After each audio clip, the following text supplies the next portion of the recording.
Of course, as usual, you can pick up the pattern and artwork for this project on my website, a link in the description down below. You can also pick up the same pattern and artwork on the month they were released on my Patreon, so have a look at that. It's a really good deal. Now, obviously, if you enjoy this kind of content, make sure you hit the like button. It really helps the channel out. Subscribe and hit the notification button for future content. Something like this can look pretty overwhelming at first, but once you have laid out your pattern and done some measurements, you can make some slight adjustments to it to size it to you properly. This pattern went through a bunch of changes since I filmed this prototype build, so make sure you get the new version from Patreon or from darkhorseworkshop.com.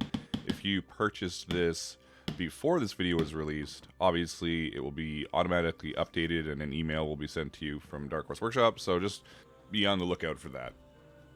Also, the updated pattern has guides for riveting this whole project together instead of the stitching that I have in some parts.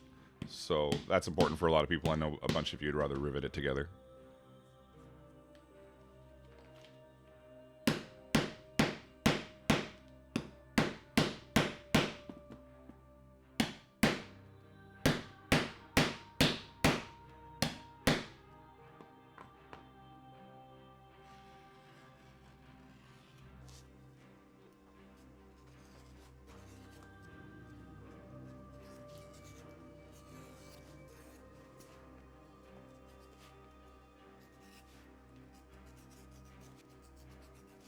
So taping your pattern down on your leather is a great way to make sure everything lines up appropriately. And it really comes into play when you're punching your holes for hand stitching, so keep that in mind.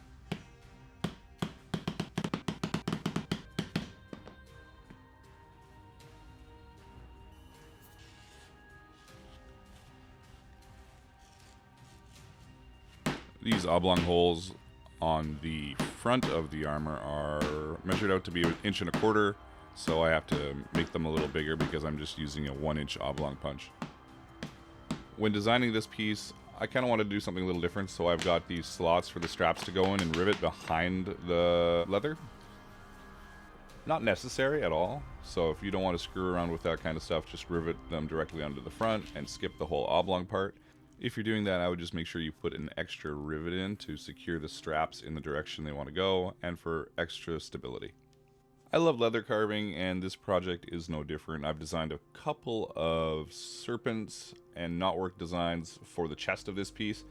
In short, leather carving is wetting vegetable tanned leather, imprinting it with the design, carving that design, and then beveling that design to give it shape and depth.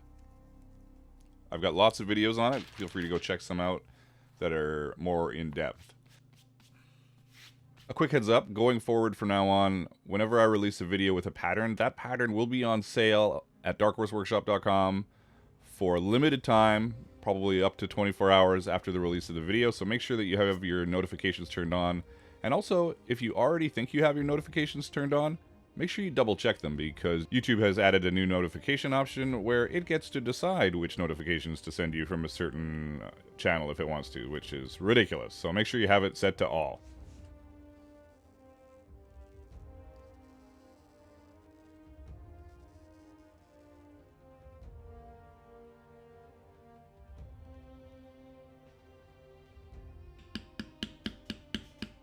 For me, the beveling part of leather carving can be both incredibly painful as well as relaxing.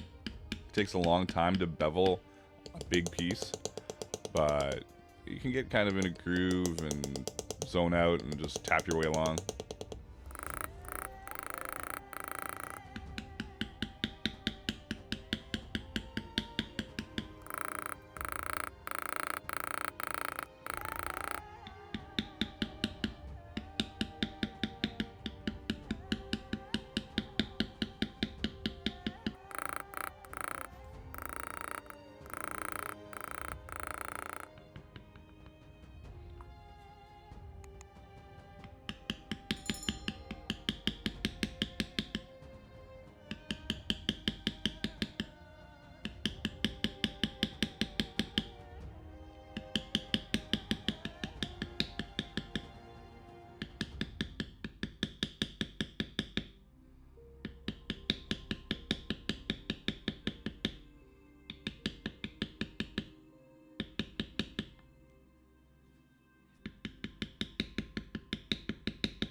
So when I'm doing leather carving on projects, anybody that's watched my videos will see either two processes. It's either I am dyeing the whole piece and then painting the knotwork, or I'm painting around the knotwork and then using a resist and a stain. Now I'm dyeing the whole piece here because I'm going to be waxing it. And when you wax something, it darkens it. And antiquing a project and then waxing it just never works out. And I'm waxing it for rattan combat. Most of you watching this video, if you're going to make this, probably don't have to do that. You can make it for costume, you can water form it and give it a little bit of water hardness, all that kind of stuff. But if you're doing rattan combat, an easy way to harden it is wax. So I paint it and wax it.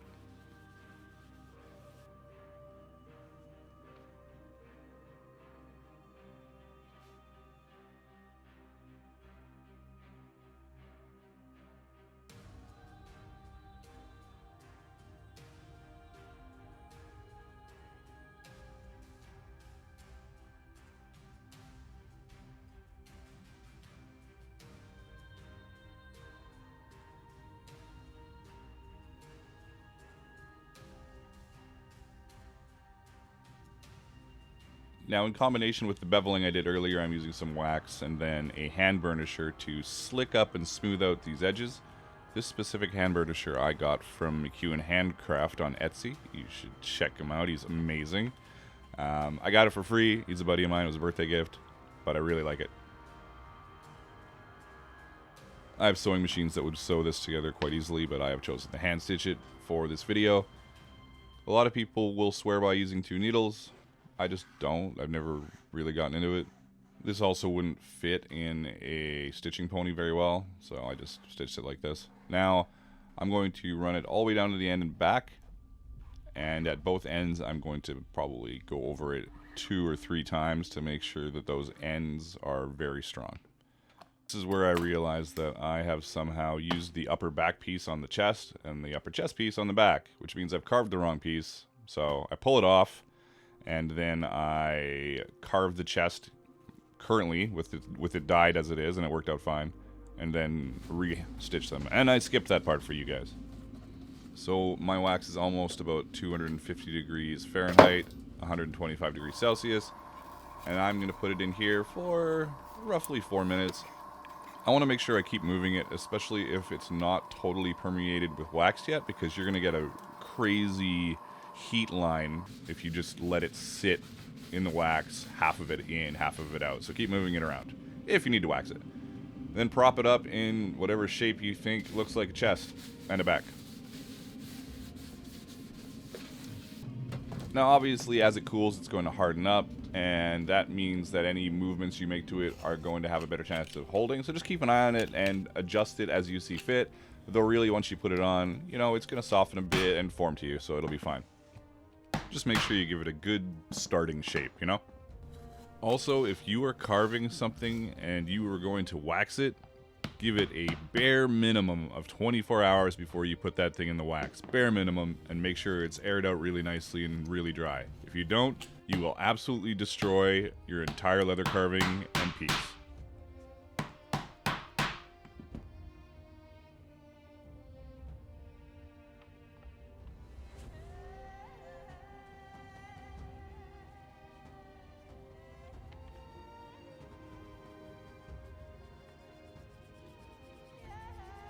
After you've burnished some pieces, especially when you're using wax, always make sure you give it a little buff off the top, mainly around the edges where the wax would go over, because you're going to end up leaving some wax residue on there and you want to make sure you get rid of it. Because of how I've done my straps, these keepers are made to go around 3 thicknesses of the leather. Usually I go around 2, but this time I'm going around 3. Obviously, you're going to probably end up stitching these keepers, but that little stapler is super handy.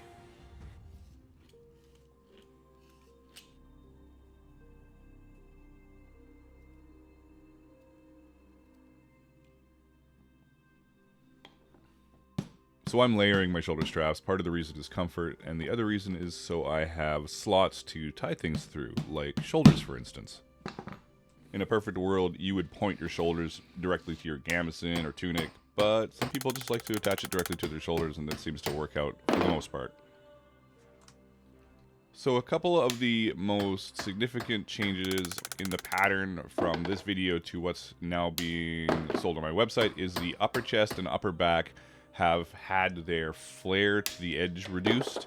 They were too wide at the top, and the strapping area was angled too much. This put the straps on the shoulders near my shoulders. Not quite on them, you'll see the photos afterwards, but a little too far for my liking. So the final pattern has the shoulder straps resting on my upper traps more and away from my shoulders.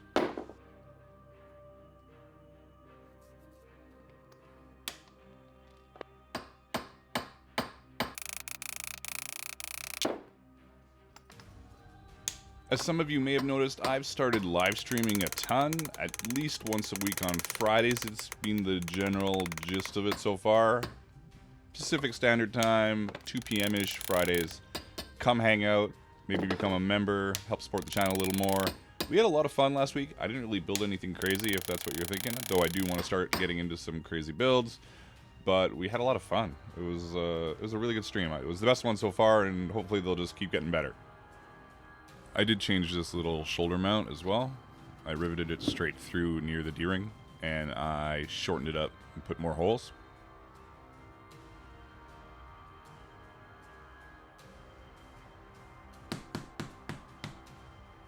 I wanted to wear my shoulders with this Cuirass, so I did a quick little shoulder rig here, threading through my riveted double shoulder strap, and tied it off.